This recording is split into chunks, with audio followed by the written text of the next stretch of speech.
I am very excited to welcome you all to the first installment of our Creative Community Conversation series.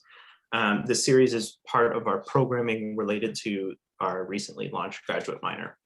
And the Creative Community Development Graduate Minor is grounded in the history of artists in place and community arts methods and theories. It brings together artists, power, and place. It is designed to prepare students to employ artists and artistic practices and programming as key strategies and tools with which to address community needs. This series will be an opportunity to explore pertinent topics in the fields of creative placemaking, placekeeping, place knowing, socially engaged art, and civic practice. After that mouthful, it's related to why we are actually the topic of our first conversation, which is shared language, right?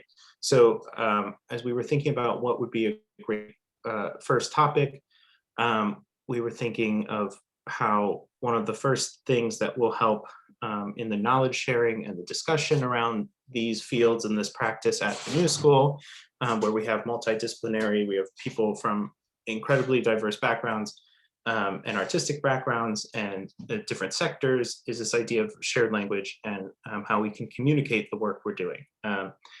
So really excited to dig into that. A few Zoom logistics. We are recording this session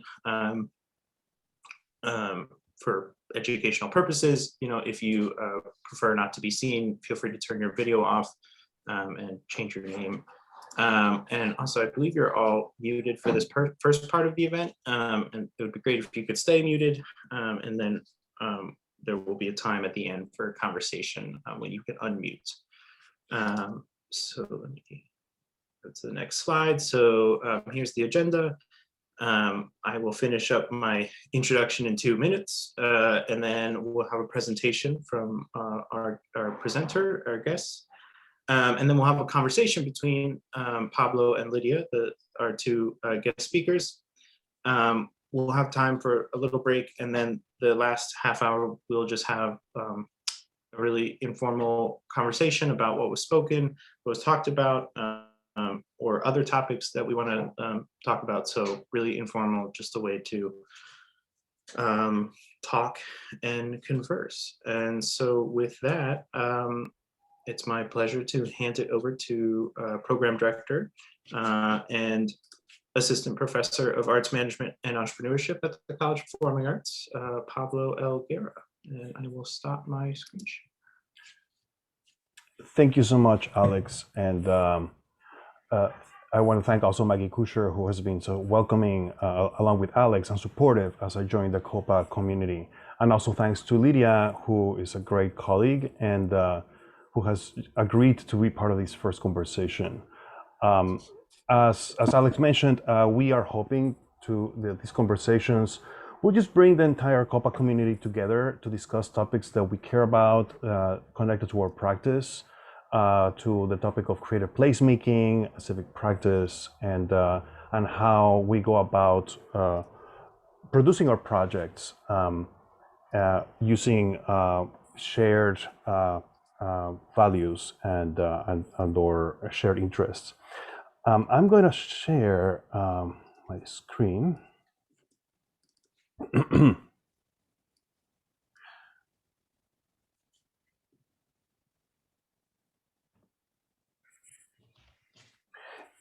So to me, joining this community of various practitioners has been very special. And the possibility to learn from all the different performing arts fields is incredibly exciting. And in a certain way, I feel I go back to my own sui generis roots in museum education, but from working in museums that also cast different disciplines. Most recently, when I was at MoMA, it's an institution that is very rooted on the DNA of the Bauhaus, an art school that was multidisciplinary in its approach and that constructed the notion of modernism through various perspectives that included design and architecture, photography, and so forth. And the conversations between the experts of those fields have always been very stimulating to me. And particularly stimulating is the moments where we understand that we are really coming from very different art historical traditions, and specifically when we are in conversation, somebody from the visual arts like myself is in conversation with someone that comes from design or from architecture. There's a lot of really interesting things that we can discover together. And I think a lot about how these different perspectives influence and cross-pollinate different fields. One of the first artists that I thought about as I joined the new school was Dick Higgins, one of the key Fluxus artists who, as many of you might know, was also a student at the new school. He took classes under John Cage, and as I think many people know, John Cage's classes here were deeply influential to a number of Fluxus artists who became later known as Fluxus. And Higgins in particular was an artist who invented or let's say coined the term intermedia. In 1965, he tries to theorize or map out the different kinds of practices that he saw around him, and try to like bring them together in a unified type of practice. And the Fluxus artists are, to me, interesting in that they were very engaged with performance, with dance, with theater, with literature, with a lot of different practices. They were publishers. At the same time, they were very reluctant to be pigeonholed in one particular definition. And still to this day, whenever you talk to those who were very involved with Fluxus, they very much recall the idea that Fluxus was a movement in the sense of the avant-garde movements of like surrealism or cubism or whatever. They rather see themselves as a loose group of practitioners that took a number of different experimental projects. But that's a spirit that interests me, and the things that we learn when you cross over into another field and another area and then try to do your work that way. The Fluxus concerts are a perfect example of the Fluxus artists trying to enter into this field, making their own version of what a concert in their mind looked like, what a performance score would look like. Further, in terms of definitions, there's another thing that I often think about, and this specifically pertains to Brazilian art of the 70s, 60s, and 70s. As I think many of you might know, in the late 60s, early 70s, Brazil was under a brutal military dictatorship that severely restricted freedom of expression. And it's during that time when the Museum of Modern Art in Rio hired a person who, his name was Federico Moraes. He was invited to organize the education programs. And Federico de Moraes is a really key figure in Brazilian art. He was a critic, he was a writer, he was a curator, and he did education programs as well. And he invented this, or came up with this idea of doing like monthly gatherings at the museum, which has a beautiful garden, that he titled Domingos da Criação. And each Sunday, it means Creative Sundays. These were performative events that brought together the artistic community and the public in general to improvise activities around the particular medium. One day it was paper, another one day was strings, and so forth. These became incredibly important events that became some sort of kind of cathartic experience for local artists and their communities, and in a way was very formative for that generation of practitioners that included Lydia Clark, Elio Itisica, Silvio Mireles, and many more. And one thing that was really interesting to me when I was doing, around a decade ago, I was doing research in Rio for our Lydia Clark exhibition, and we interviewed Federico Moraes.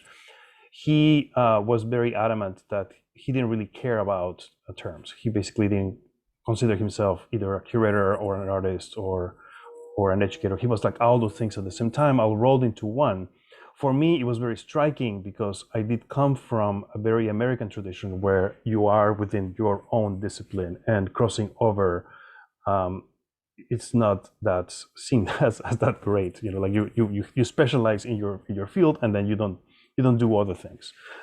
So that fluidity of terms was really interesting to me.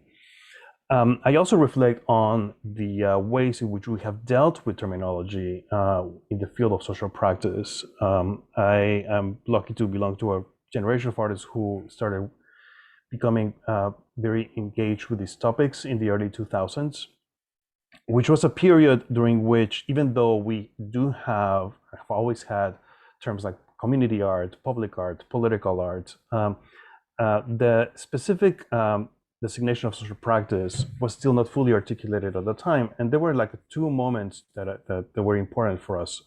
One was Grant Kester's book, Conversation Pieces, where he was trying to make sense of the impulse, mostly generated by artists in the 90s and early 2000s, that were sometimes defined as relational aesthetics, to create social situations as artworks. And he is one of the first writers, historians / theorists who tried to theorize about this. And at the same time, Claire Bishop in October Magazine publishes a really important article on antagonism and relational aesthetics, where he positions social practice not exclusively as this type of activity that is eminently social, but that does have and must have a critical stance that can make it transformative. So these are the first salvos, I guess, in a discussion and a series of debates around what is socially engaged art.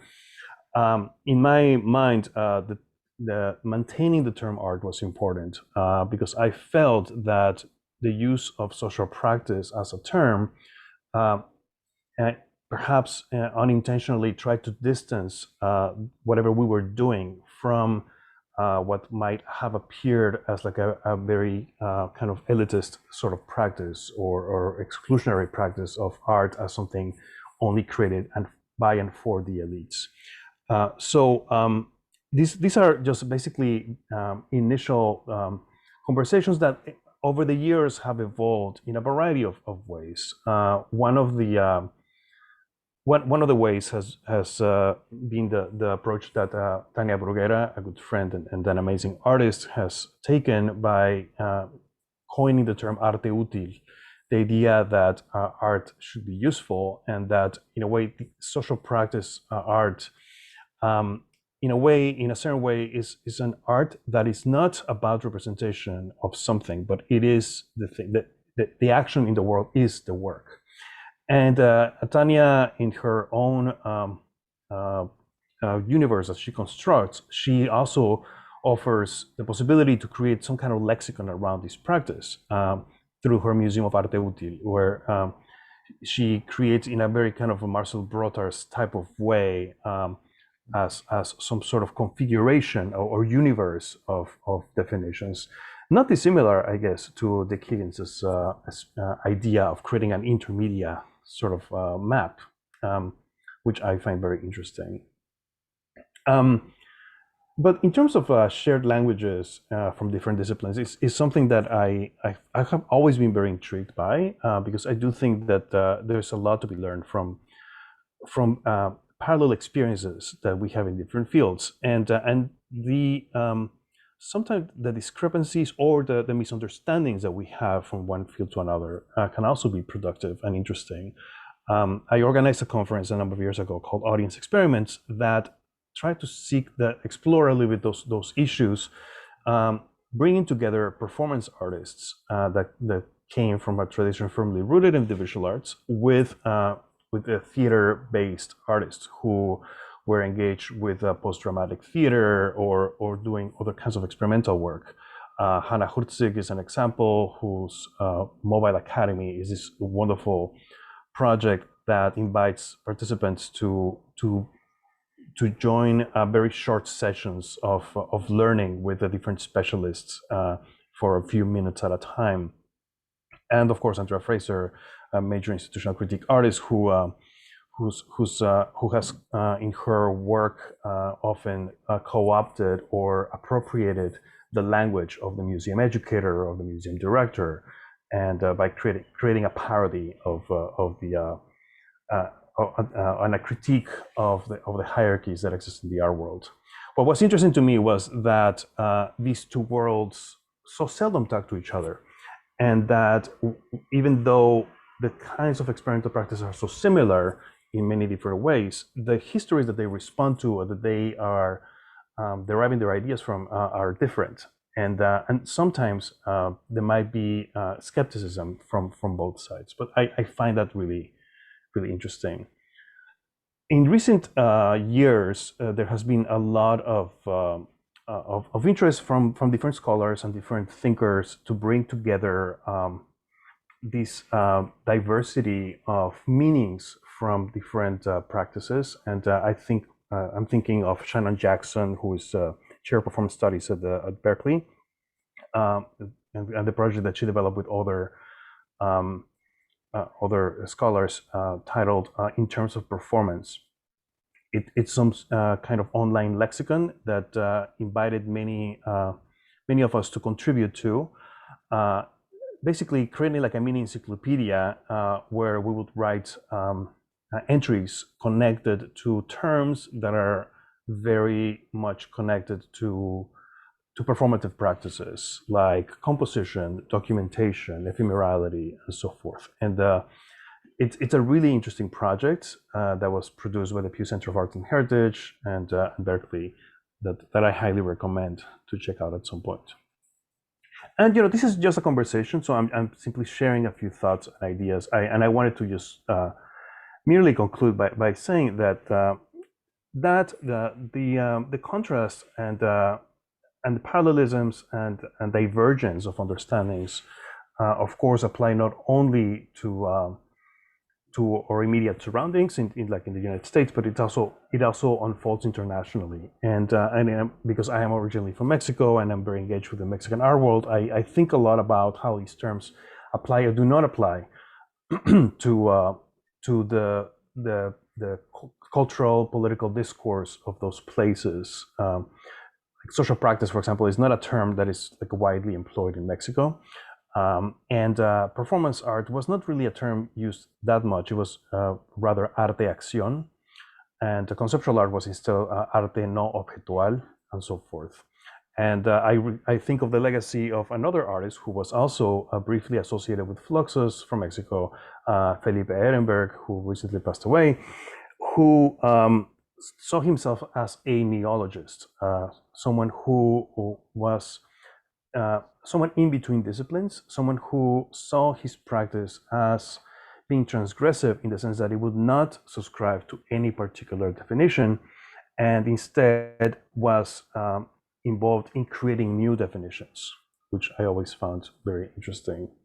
And that, just to conclude that, in a way, perhaps one of the things that we need to learn to do, or that we need to reflect on is on the role of translation. When translation or the possibility to find parallels between our disciplines is possible, when we need to abandon that necessity, whether there are things that are non-transferable, whether like in communication there's a lexical gap, something that simply like a term in one language that simply has no direct correlation in another language. And I think that's also that recognition itself is a really helpful step toward understanding that at the same time that we have shared experiences and shared goals, there's also experiences and goals that are very specific to the practice within which we are working, and I think that's a good thing. So with that, I'm going to stop sharing. And Lydia, we can be in conversation. Okay. Thank you so much, Pablo. I am absolutely thrilled that you are with us at the new school. I know I'm not alone in saying that. Many of us have admired your work for many years, and the sort of groundbreaking, really thinking that you do, both to contribute to fields, but also to challenge many of the borders and boundaries that they have. So I'm really happy that you're with us and delighted to be here and looking forward to our conversation today. One of the things that struck me as I was listening to your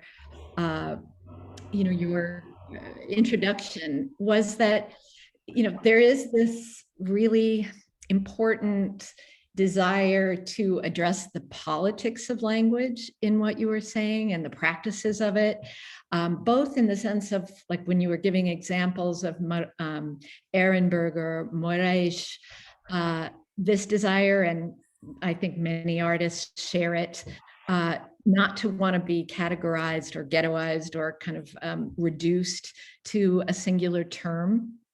And to deliberately want to resist those sorts of boundaries so that there can be space for new experimentation and new kinds of production.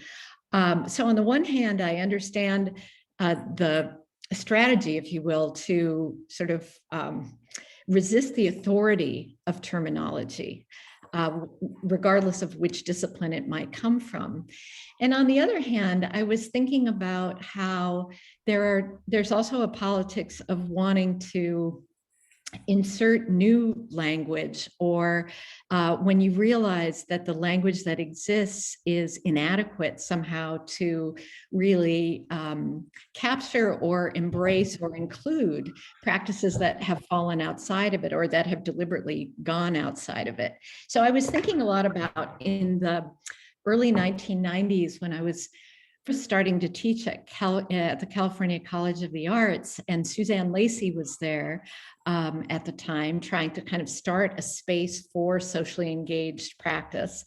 One of the first things that she did was to bring together practitioners from many different disciplines to say that there needs to be some collective thinking around developing language or looking at each other's language such that we can begin to see where the crossover points and some of the barriers might be. And I thought it was important to note that her book in the early 1990s, Mapping the Terrain, what she called at that time new genre public art, really came out of her orchestrating and assembling in a very much a kind of socially engaged art practice of her own group of people that ranged from Alan Capro and, his knowledge of, launching the happenings to John Malpede and his theater of the homeless, his Los Angeles Poverty Department, Mel Chin, who at the time was working cross-disciplinarily with scientists to think about, how to rethink toxic waste in the ground from an artistic perspective and a scientific one, and those kinds of things. So these were very, very diverse sorts of practices, but she brought them together mainly because what she found out of her own feminist practice was that a lot of times the kind of urge to collaborate, at least in the fine arts, in the visual arts rather, was not necessarily being supported by the way language was used institutionally. And so that there wasn't room to, find space, for example, to apply for a grant that was collaborative in nature or that wanted to cross disciplines or wanted to be in the public sphere rather than in a gallery world in this case. And I thought it was interesting that desire for creating language, for creating discourse, really came from a lack of recognition for lack of naming what was already happening in the world.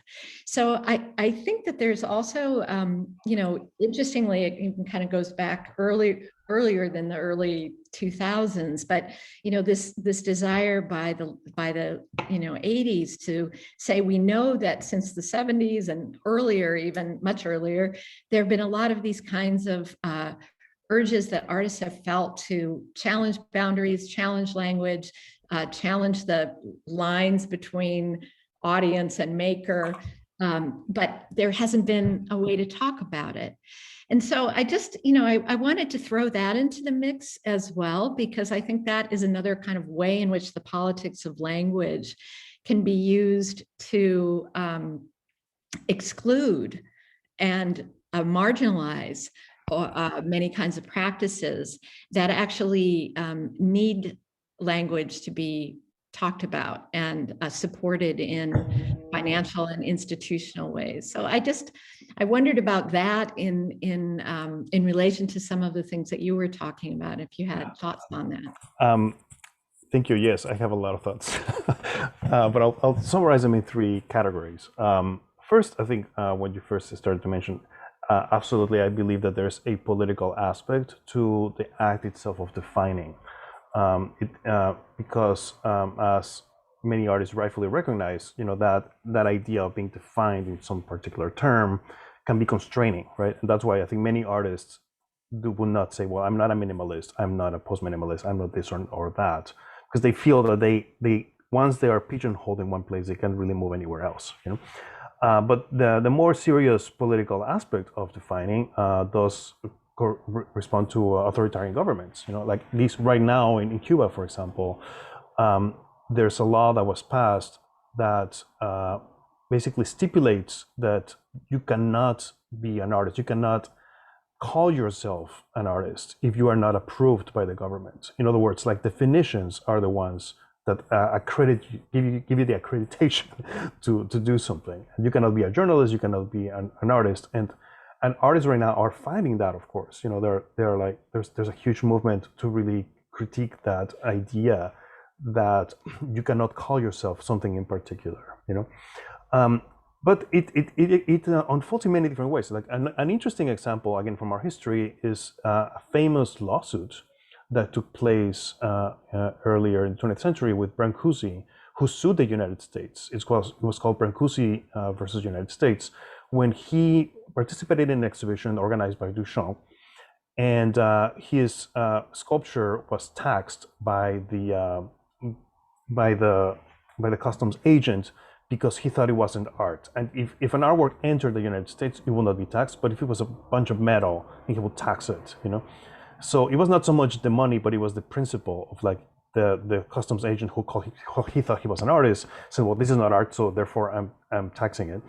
And the proceedings of that trial were fascinating and really important information for us, as many experts of the time come to testify to define what art is.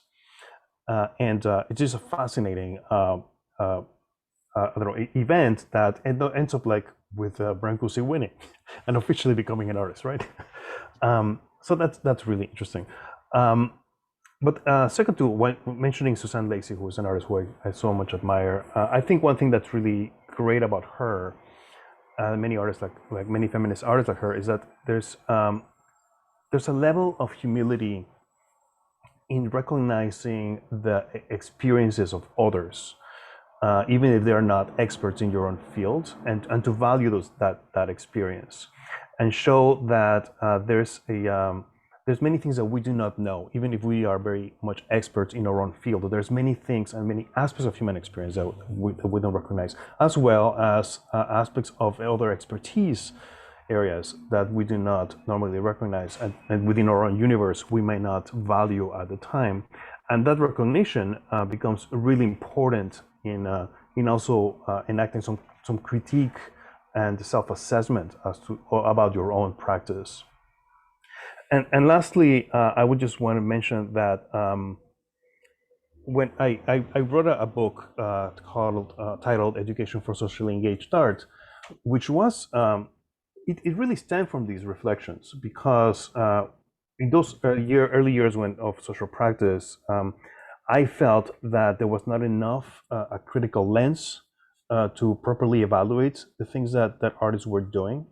And I felt similarly to Claire Bishop that there was a lack of criticality in creating these social circumstances. To me it was not just enough like let's just come together and have a party. It was really more about like if we are making an artwork that it really enacts social change, how do we keep ourselves accountable to those goals and those desires? What is it that we can do to really to be critical of what we do in a productive way? And I felt that the pedagogy and education gave many different avenues to do that, and the way that we understand collaboration, evaluation, and many other things could be really helpful for the practice. So it was my own small way to think of the tools of education to apply to a kind of performative practice that, in a way, it wanted to have it both ways. On the one hand, be completely autonomous and respected as something that was just completely an artist-generated practice, but at the same time wanted to be acknowledged and recognized as something that contributed to social change. So my point in that book was like, if you want to employ these tools, these are the ways in which we employ them from this discipline if you want them to make them effective. So it was not like a way to trying to judge whether it was good or bad, but more like trying to have a better understanding of how those particular tools function in the application of that particular discipline. Yeah, and it's as you probably are aware, I teach this university lecture course here at the New School that is called Social Practice Concepts and Contexts, and we use your book. And I was so delighted when it came out because, as I was saying, when I've been at Parsons for 15 years now, but before that I was in California. And that discourse was very vital there. I think in some ways it sort of happened earlier on the West Coast, and certainly happened much more in parts of Latin America as well, in the sense of where the theories emerged from that we now use and tap into. And so I thought a lot about how your book really, again, through a kind of precision of language, enabled the criticality of the discourse to be heightened. I mean, I wish that book had been around in 2005 when we first started the first MFA in social practice in California, that really was trying to again, find a space for encouraging students who were interested in doing these kinds of things, and acknowledging institutionally that they exist and that they provide a kind of way of working. But I was, as you were describing some of these points, I was thinking about how, how central the role of a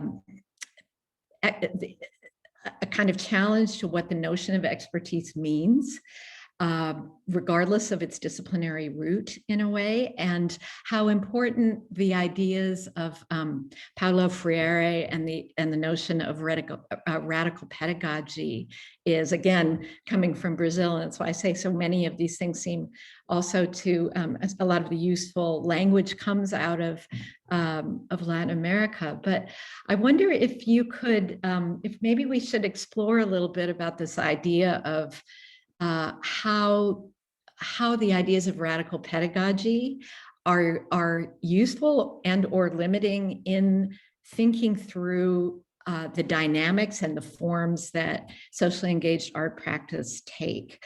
And of course, for me, a lot of one of the kind of key elements has to do with understanding a horizontal playing field, if you will, a horizontal arena in which people are both learners and teachers of one another, and that the idea of kind of knowledge exchange is core. So I wonder if you might want to speak to how that maybe has played into your own work, or whether you think those are things that we have more to say about. Well, first, you just made me think about these early social practice programs across the U.S. I'm starting to feel nostalgic about that period because, because a very good friend of ours who initiated one of them recently passed away, Ted Purvis. Yes. And he was the one who created the first social practice program in the United States. I think it was at CCA. Yeah, I was the graduate program director at the time. So okay, so you know Ted. So, and I remember visiting his program at the time, and it was exciting. It was experimental. It was a little chaotic and confusing at times. The students were sharing a single space where they would work together, and there were so many questions about what do we do now? What is this thing supposed to be about? And similarly, there was the program that was initiated at Portland State University by Harold Fletcher and later Ken de los Reyes. They were also trying to do social practice, and I had opportunity to teach a class there once, and I realized, we really need a better structure to do this. We really need we need textbooks. we need an action plan. And that also motivated my book. It was these moments of on definition that were very exciting. But building on your comment on the Freire and critical pedagogy, I think the notion of expertise has always been of great interest to me in terms of critical pedagogy. And I always think about these anecdotes that I think Freire himself recalls when he was asked by the government to do a literacy campaign in the country in Brazil, and how he would approach his students or the participants of the class, saying, you guys are experts in agriculture, and I know absolutely nothing about agriculture. However, there's a lot of things that I do know that I can teach you that also can be beneficial. So let's teach one another. And so they will teach him about agriculture. He will teach them about Greek philosophy or whatever it was, And but it always departed from that recognition, that we're not better than each other, that we are all the same, or the value of our experience is the same, and it's important to recognize that in every moment. And I think these ideas have been re-articulated in a number of ways. The educator Miles Horton has said, "I am an expert. My expertise is in not being an expert," which was something that I also felt my job was when I was at MoMA, because I am not a specialist in I'm not an art historian and I'm not a curator, but my specialty was in bringing voices together and in creating dialogues and trying to create interpretive dialogues. So in a way, you had to be a generalist in some areas, but you had to be very understand the patterns in which things could become productive conversations. And this is something also that Jacques Ancier mentions in The Ignorant Schoolmaster. It's an argument that he tries to make about education, playing off this anecdote of a teacher in France, I think the 18th century, who teaches a student to speak another language when the teacher himself does not know that language. In other words, what are really the scaffolding, the parameters that we can construct to make that knowledge possible, that we ourselves do not necessarily contain. It's a really different model of education, that it's not really the top-down model of I know this and I'm going to give it to you, but more this is a structure that we can build together, so that we can learn together, learn from each other, and then learn new things. Mm-hmm. Yeah, and I think that the Hannah Herzig piece of the Mobile Academy and the Black Market knowledge exchange that you showed is another way in which that was choreographed, right, into a kind of performative piece. Not unlike actually a number of Suzanne Lacey's performance pieces where she will sort of literally create a formal gathering space where people come together, whether it's teenagers in cars on the roof of a building to discuss their lives, or older women on a beach in Whisper, the Winds and the Waves. So I'm thinking about this idea of valuing multiple perspectives and creating experimental artworks that enable, create the kind of platform and shape of those things, so that those exchanges and those dialogues and debates sometimes can happen. And I thought I would bring up a term that maybe would help us unpack that a little bit more, because you mentioned, as you were describing things, that there is this phenomenon that is known as creative placemaking, for example. And I know that, when you think about that term, placemaking can mean many different things to people in different fields. And of course, it's a space where people get excited because artists have a role to play, whether they're dancers or theater people or visual artists, to come in and interact in a way in a community. On the other hand, I know that it has been a very contentious term for many reasons, and I think it's important to kind of open that up.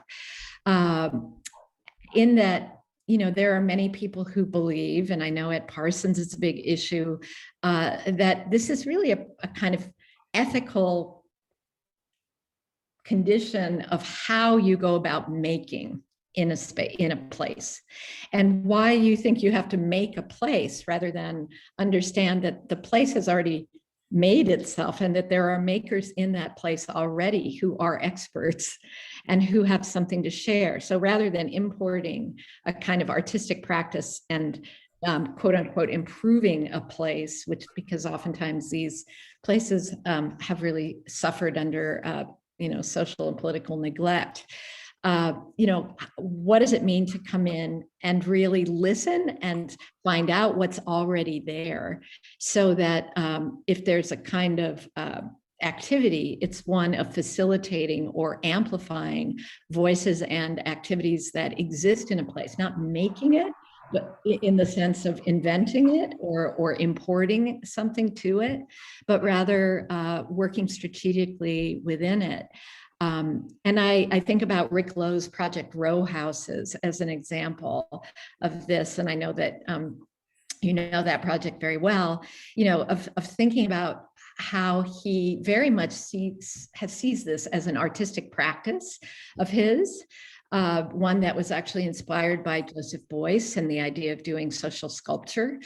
But it was coming to the row houses, which had been abandoned in a neighborhood, thinking about what it would mean to renovate those spaces in a way that resisted gentrification, and how to find out from the people who live in that area what it is they're interested in and what it is they do, and so that it's not like coming into sort of save a neighborhood or make a neighborhood. It's rather a different kind of ethical practice as an artist. So I wonder if this idea of placemaking, and the fact that in my world it kind of raises red flags in that sense of wanting to interrogate what are the politics of the interactions and the methodologies being used in those sites. Yeah, it's really interesting. I think that the creative placemaking is really a really powerful and fascinating topic, and it's so exciting to discuss at this moment. And I think that the consensus that we have is that I think most people have is that it's just not about simply creating a place. It's about what kind of place we're making. It's about the modifier of that place. I mean, it's not simply about I'm just like opening a school and I'm just like creating like a cultural center. I mean, like that in itself is just maybe the beginning of it, and it does. There's similar ethical quandaries that present in creative placemaking that are similar to social practice, to public art, to any sort of community-based work. The idea of an artist parachuting into a community, doing a project without really having a connection to the community, and then leaving that community after the project is done. You know, like there's a lot to that evolve, that the results from those from those projects that we learn about, you know, and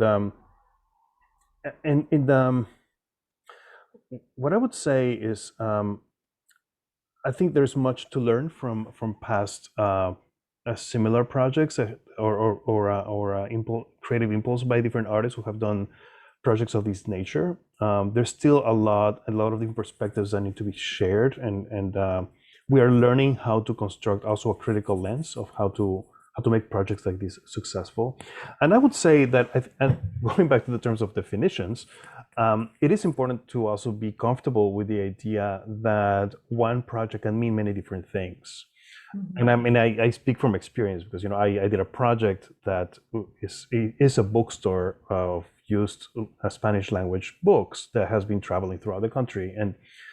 And to me personally, it's really not important that anybody sees it as an artwork. To me, it's an artwork, but it doesn't really matter. Like, I mean, if somebody walks into the bookstore and says, this is not art, I'm totally fine with that. And I'm just want to welcome people to come and buy books, you know? What it really matters to me, and I think it's something I said to you before, is really not what it means, but what it does. And those are the things that are really relevant, I think, for creative placemaking. You know, it's not how you call yourself, it's not the name that you have give yourself or the way that you have presented yourself, but really is whatever you have constructed something that's having an effect in the local community, and a beneficial effect, you know, and that's yet another conversation. What does it mean to make something that truly benefits a community, you know? And right. And it's very difficult to know how to measure that. I mean, this is another kind of way in which the institutional pressures to, you know, sort of demonstrate efficacy and success or failure comes in. And, you know, there are all of these sort of metrics and things that are then required.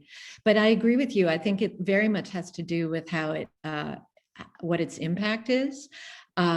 And of course, there's no singular impact either, right? Because it is, if you're inviting a diverse community in, you may very well find that you have a wider range of responses, and there may be immediate responses, and there may be responses a year down the line, 5 years down the line, when the light bulbs go off and something clicks in, or somebody goes on and you know, some young person in that community has an experience and then goes on to study and become a contributor in their own right. But you would never know that in that moment. So I think there are a lot of things like this that are also part of the challenge of trying to understand placemaking and the role of the artist and the way in which the artist conceives of their practice in relationship to that place. Mm-hmm. I think I should say, I mean, as someone also who has worked in institutions for forever, that I think there's something to be said about allowing yourself room for the not knowing. In other words, for knowing that things will never unfold exactly or predictably in the way that you once anticipated them to evolve, both because of, you know, you're not in control of the whole world, you know, like things happen, COVID happens, things that you cannot control will take place, and also the responses of a community will be perhaps different from what you might anticipate it, and the only thing you can do is be prepared with your set of tools and backgrounds to respond properly to that. But you know, in the end, it's I think it's a process that has to be self-critical, but also honest. And again, going back to like humility, I think that becomes very important. We don't have all the answers, and if we are indeed in this practice that is meant to be experimental, that uses art to change the world, we might encounter hurdles and we might encounter a lot of challenges, but that also makes it really exciting. And it's something that it's not a exact science, I would say, but I think it's important to keep that in mind. Yeah, absolutely.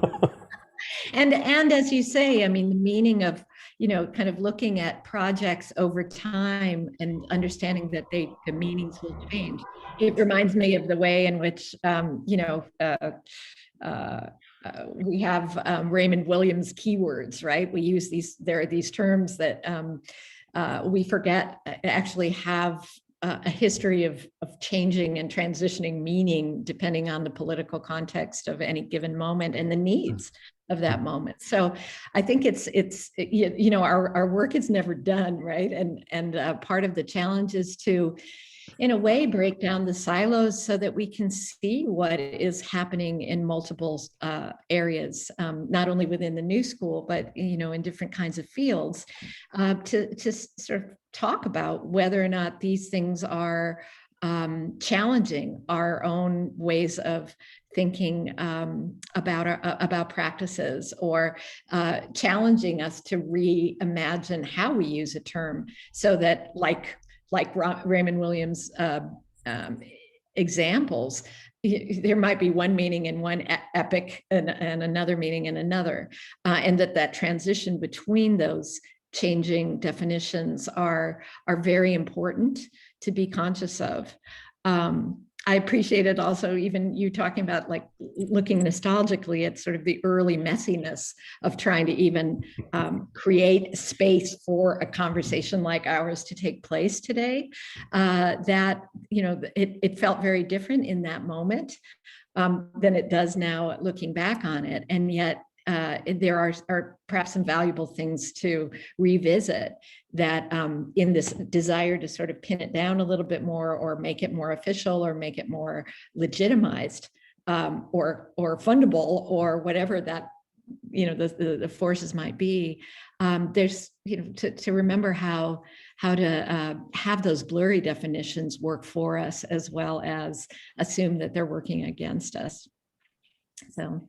That's right. Well, I hate to cut this short, but we're approaching the hour. I know you both could talk for many more hours, and we look forward to having those conversations. But I did just want to give everyone like a few minutes to stretch, get a refill of coffee, water, etc., and then come back at 10 or a few minutes after 10, and we can open it up and just have like a regular Zoom conversation, and have some reactions and questions for Pablo and Lydia.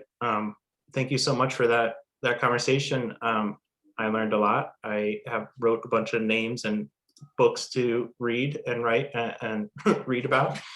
And I also just wanted to say in the chat, I put information about our graduate minor, a link to the website, the email for any questions about the minor or the series, or anything related to the MA program. And then Sarah Calderon put in some 2 websites from ArtPlace that are really great. And so thank you for that, Sarah. So now we have 1 minute to 10. So let's come back at 10:05. Okay, thank you so much.